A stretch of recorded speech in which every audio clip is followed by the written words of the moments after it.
Hi guys, I'm Garen, I'm JD. and this is Investigating Comic Club, where we chronologically read, review, discuss, and rate specific crucial stories of the medium. Indeed, and we hope that you guys will subscribe to become members of Comic Club yourself.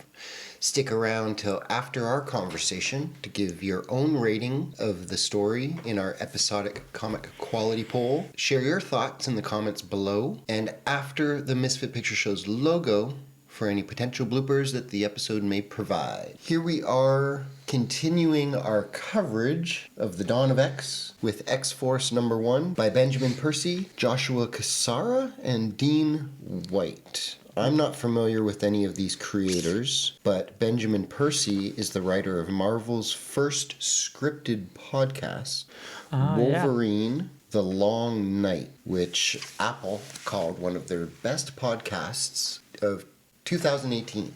Oh, wow. Yeah, it's gotten a lot of, Yeah. one of my really close friends whose opinion is always spot on, the guy is sharp, said that podcast was excellent. So I've been looking forward to this because he's getting rave reviews, and he's also going to be the writer of Wolverine, the ongoing that's going to be launching in January. So it's cool. I like that he's writing Wolverine's adventures in X-Force and in the Wolverine ongoing.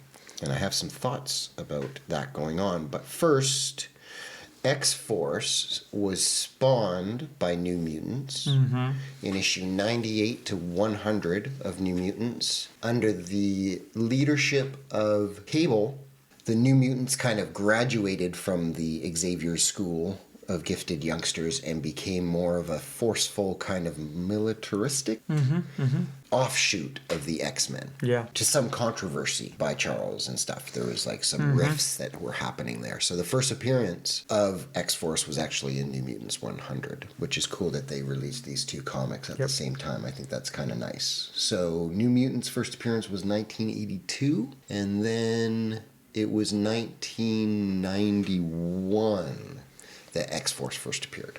Mr. Garen, you have been reading X-Force. Yes. On the side of your introduction to the X-Men world in comic books with Jonathan Hickman's Powers of 10, House of X, and now The Dawn of X. Outside of that, you're reading the X-Force Omnibus. What do you think of this X-Force issue 1? Who are these X-Force? Hey, Domino's there. Thanks, guys. Thanks. All my reading, and you throw in Domino.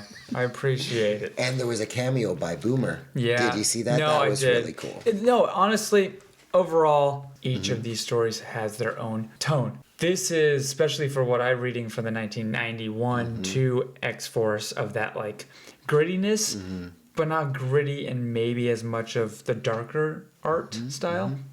But how this just starts off with more of CIA underground co-op, ops kind of thing. What's happening in the shadows? Yeah, what's happening here? And then having Domino be there and just strands of hair. Yeah, the slow reveal of that was good. The slow reveal was like, then her white hands because it did when she feel took like off the glove. Yep. Oh no, exactly. And then but me reading it panel by panel.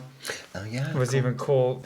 Otherwise, it was effectively creepy. And you felt the stakes and the ominous nature of it. And I was actually, I was surprised. I don't know if I'm silly, but I felt like this was going to be just a shadowy group to establish a new villains in the background. I was surprised that there was a mutant in the crew. I honestly, cool. In the first 2 pages, up until the very last panel of the second page, it was the same feeling. Where I'm and kind of going from New Mutants, and then going from some of these where I'm just like, okay, am I gonna be lost again? Am I gonna be? Am I not gonna know what's going on? This is one that I actually might know something of. Right. It's a rabbit hole of the universe. Yeah, it really is. It is just that universe, and then to see kind of who's in this grouping of the X-Force and being like, what are you guys talking about? What? I'm spending my entire life right now catching up for what? For naught. It is funny. I think that there are I never think of, okay, these characters need to be in this group because of this title. I mean, now, there's been so many mutants on so many X teams, and so many X teams rebooted with issue 1s, revamped, retold. It's the X-Men universe, and any character goes on any team. I would like some consistency to get back to the titles with, okay, here's X-Force. That means that you should have a couple of the X-Force people in there. Yeah. So, I mean, it's getting past that. This isn't my X-Force. This isn't my, like. Right. So going back to the start, the cover was really cool. Dustin Weaver is a long time. It's a cool cover. Kind of cohort of Jonathan Hickman's. Yeah. There's these 2 S.H.I.E.L.D. miniseries that they did, which I'm going to have you read at some point. They're very, very good. He does the covers here. He did that one page of the Apocalypse and the Horsemen in Marvel issue 1000. Oh, yeah. So he's just a cohort of No, it. that was good, yeah. But I thought that the cover was really cool. I don't know, It looked X-Force. Did you see the names on that t-shirt that Quentin is wearing? You don't really know Quentin, but notice anything about those? Oh, look at all those. It's the OG's people. Yeah. That's so cool. Yeah, it's the That's first so cool. names of the original group, which is really cool. That's cool. That's fun. Yeah, and also of note is that this is the first parental advisory. Yeah, that's crazy. And it makes sense. There's some pretty rough stuff in this issue. Yeah. I mean, there's rough stuff. There's more cussing than normal, I think, even. Oh, really? I didn't notice that. I'm so used to cussing. Yeah. This guy. But there's 3 characters on that cover that are genuinely some of my absolute favorites of the X-Men. And that is Domino, Sage, and Colossus. Yes, that's right. Colossus, I don't want to go too far down the rabbit hole, but he is often, I think, everybody has characters. Whether it's in comics, whether it's in movies, whether it's in TV shows, long form stories, you get really attached to characters. Sometimes too attached. And I think I am slightly too attached to Colossus. I feel like his bare essence is so beautiful and elegant. Like he's the Tin Man. He is the person that cares so much but feels like he doesn't have a heart. And he is that gentle artist that is too strong for his own good. He's scared of his own strength. Yeah. Boy, I feel like because he is that heart and soul, it's very obvious as writers to like, oh, how am I going to abuse him? Look at him. He's killing somebody. That's so... wow. Yeah. But it's like, come on, it's just the obvious thing to do with a character like that. Yeah. That being said, when the Marauders show up, super cool, and kind of breaks my heart when the reveal of him and his like broken body. Oh, he's so yeah. It was cool to have the Marauders in there, and that's a real quick turnaround from Marauders issue 1. Yeah. It makes you feel that deliberate pacing of the stories and the issues that are coming up. Yeah. Like, and it's cool to see like how on the same page everyone kind of is. Yeah, they're right there. Yeah. You know, it lines right up with the ending of Marauders issue 1. There's continuity there. Yeah. You feel the shared universe. This is the first time that you kind of experience that in this world it's the of closest the X-Men, to a kind of a crossover experience I'm getting in this. I just didn't like this where it's like no face. Yeah, this is interesting. You looking at it panel to panel, I didn't notice anything like that myself.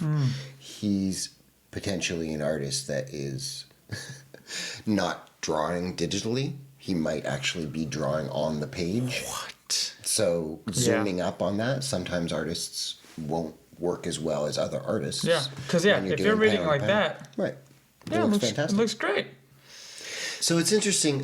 Benjamin Percy, the writer here, does a good job of setting up again Black Tom Cassidy, who's a villain. Again, the Wood stuff his connection to the Krakoa. Interesting stuff. We've got Mondo and him. Yeah, yeah. So at the beginning, he sets up, I'm detecting something. You guys are not on top of, we're not being thorough enough. Yeah. It turns out they are allies with the Marauders. So Jean goes, and there's something terrible that happens, and we've got to help the refugees here. They're not doing too well. Yeah. That obviously flips really quickly around later on in the issue. But before we get there, we've got, what did you think of this little Beast and Wolverine sequence where this strange creature on the island attacks Beast, where it's supposed to be paradise? Why is this thing trying to kill Beast? What is it? I don't know what it is. I just liked how Wolverine is a skepticism at the very end of just being like, yep, you may seem safe. Yeah, you realize you are not paying attention because you felt safe, sheltered. That's exactly what Krakoa wants. He's the one person who doesn't agree. Yeah, is it his healing power? Is the Mountain Dew that's infecting and hopping everybody else up? Krakoa's Mountain Dew, is it not affecting Wolverine as much because of his healing factor? Yeah. What do you think? I think, yeah. That's pretty consistent. I think that's if consistent. It was. That's his viewpoint on the whole island in itself, and he's not really a trusting person, but at the same, Wow. Again, we had some slight problems with it, but it was still amusing that Logan had all of those, Kitty bringing all those things that Krakoa doesn't allow. Yeah. As amusing as that is, it's still Wolverine breaking rules that the island doesn't allow these things, and he's the one bringing this stuff in. He's allowing it to, yeah. So that's consistent even. Yeah, he's going against it, and he's even able to. I just don't know what this animal is, though. See, yeah, again, who knows why would Krakoa... Doesn't he say, like, was this animal made on this island? Mm-hmm. You know? Why would Krakoa have something that's a predator on its island? Possibly it's a mutant that doesn't have much of a mind. Yeah. I don't think so, because I think we see Wolverine eating it later on in the issue. I think it's kind of done. I hope that Logan's not eating the mutants. But Black Tom Cassidy is an interesting thing here. That guy, you know about Black Tom Cassidy. Mm-hmm.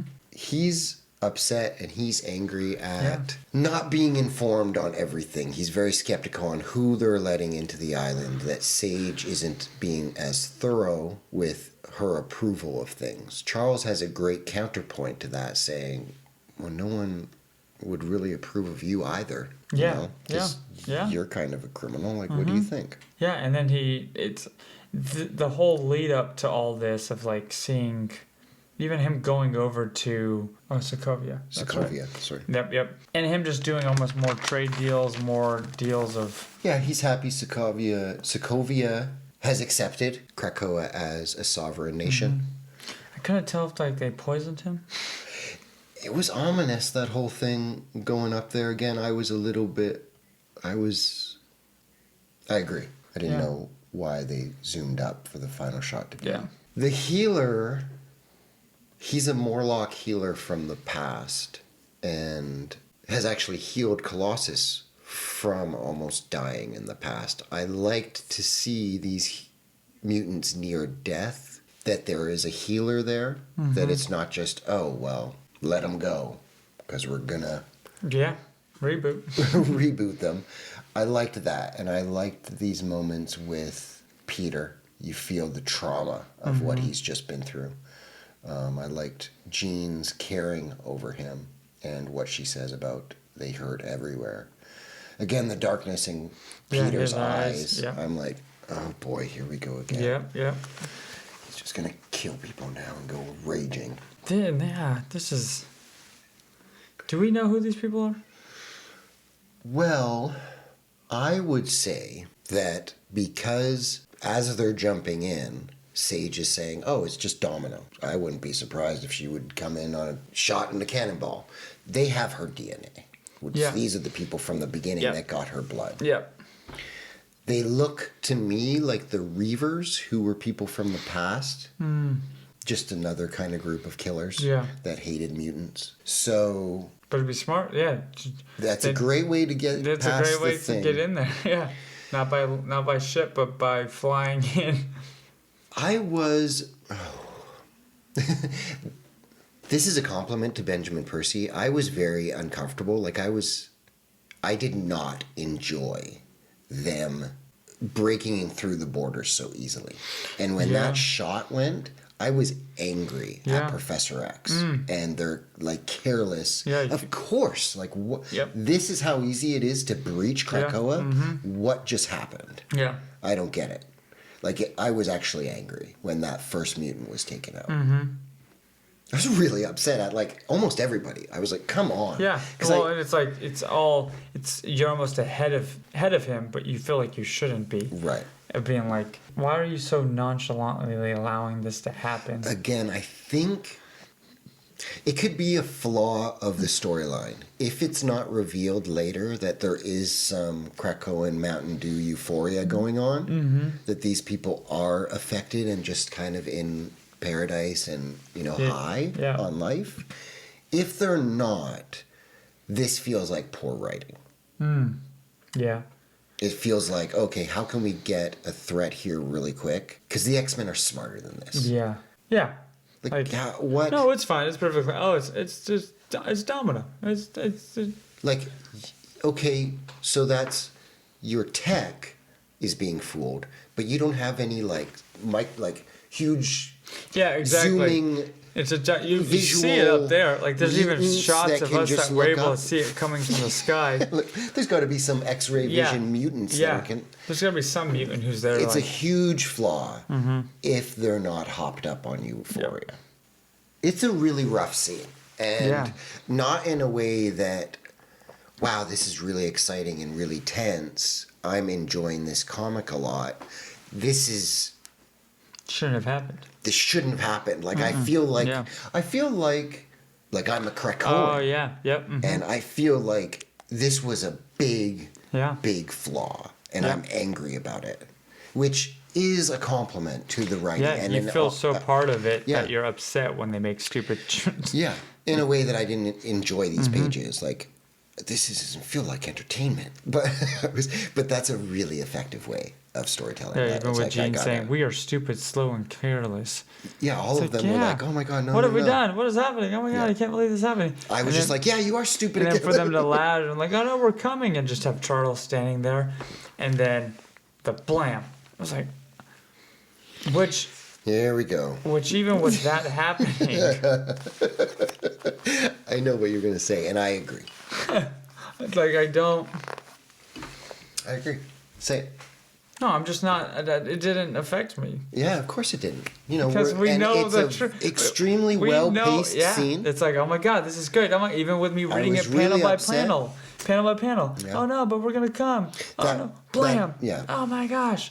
It's greatly paced. Yeah, it's greatly paced, and I do love the last page. Excellently drawn. I love that. Like that is. It's gorgeous. That's gorgeous. Yeah. No, it's really, really nice artwork. Very, very well paced. But I was so much more affected emotionally by that unknown mutant who was shot to kick off the massacre. Oh yeah. Because this whole thing, I was thinking, oh wow, did they just do it? Did they just shoot him down and gun him down? They did. Okay, well, cool. Resurrect him. Yeah, exactly. Bring him back. He'll be back in 72 hours. Yeah. Just. Yeah. That's exactly what we said. The stakes. Yeah, the stakes are just something has to change for the stakes. Otherwise, it's like. Yeah. Just bring him back. Like. Mm-hmm. Without Charles. Yeah, because Jean can just put on the Cerebro, right? Oh, I don't know. Does it have to broken. be? If this is actually a massive changing point, and they're not able to resurrect mutants because Charles and Cerebro were just destroyed. That's one way to do it. You kill off Professor Xavier within your first issues. Benjamin Percy has been saying that there is a game changer of a last page in this comic for the entire line.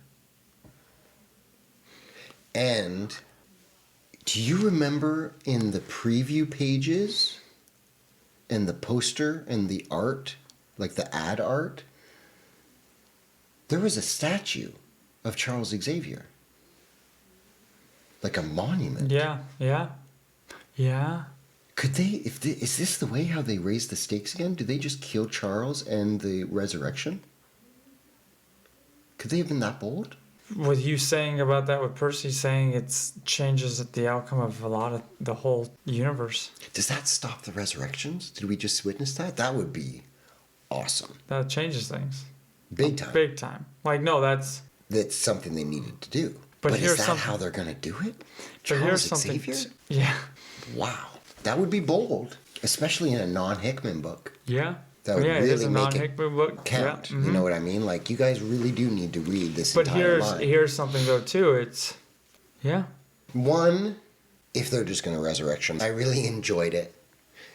But two, even though I hate to lose Charles, if this is the death of Charles Xavier and resurrecting, I absolutely applaud them. Yeah. I think that would be right out of the awesome. gate. Just I hope so. I almost still feel like there might be two Robodopes. We lost this Charles.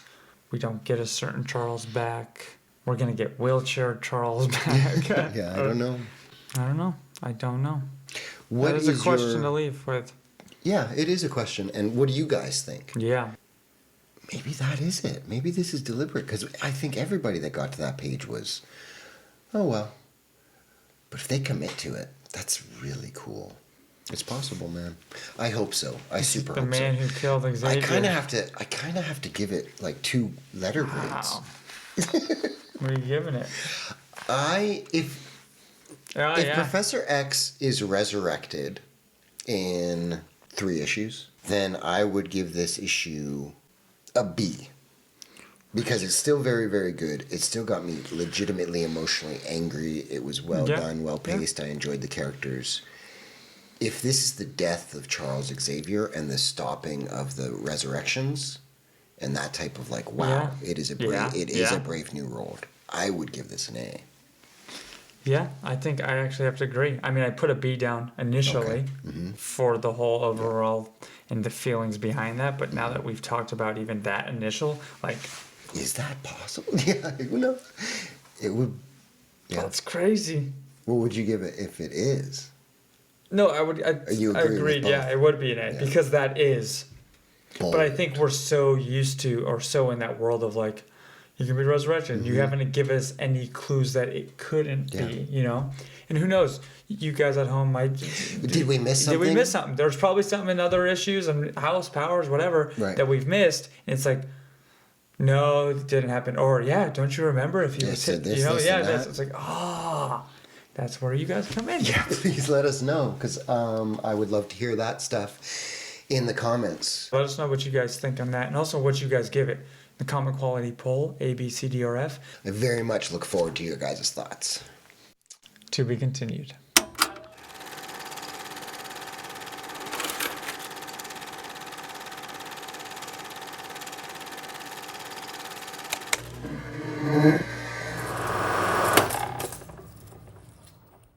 I want you to use the word exemplary Cool.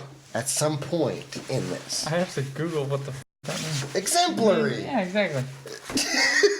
Now you know because of how that's Of course. Oh, Get your phone off the... of course. So, exemplary.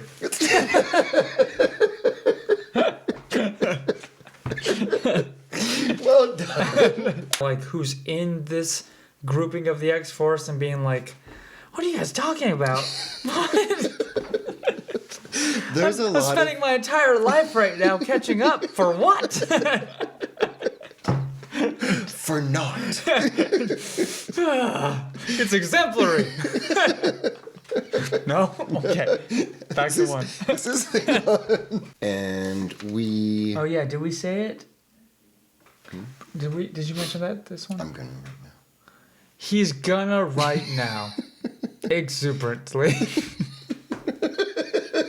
Exuberantly.